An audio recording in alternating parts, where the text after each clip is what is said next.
கடற்கரை சாலையில் நடந்த குடியரசு தின விழாவில் ஆளுநர் கைலாசநாதம் தேசிய கொடியேற்றி மரியாதை செலுத்தினார்.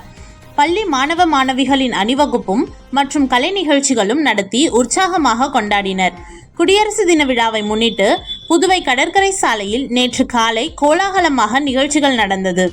இதனைத் தொடர்ந்து அரசு துறைகளின் சாதனைகளை விளக்கி அலங்கார வண்டிகளின் அணிவகுப்பும் நடந்தது. இதில் ஆதிதிராவிடர் பழங்குடியின நலத்துறை, வேளாண்மை விவசாயிகள் நலத்துறை, கால்நடை நலத்துறை, தீயணைப்புத்துறை, சுகாதாரம் மற்றும் குடும்ப நலத்துறை, உள்ளாட்சித்துறை, ஊரக வளர்ச்சித்துறை, மகளிர் குழந்தைகள் மேம்பாட்டுத் துறைகளின் திட்டங்கள் குறித்த விரிவான தகவல்கள் இடம்பெற்றிருந்தன.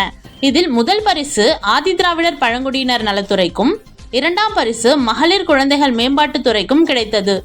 முதல் பரிசு பெற்ற ஆதிதிராவிடர் பழங்குடியினர் நலத்துறையினர் குடியரசு தின வாழ்த்துகளையும், தான் முதல் பரிசு பெறுவதற்காக உதவிய அலங்கார வடிவமைப்பாளர்களும் மற்றும் அதிகாரிகள் அனைவருக்கும் இயக்குனர் திரு இளங்கோவன் அவர்கள் நன்றியினை தெரிவித்தார்.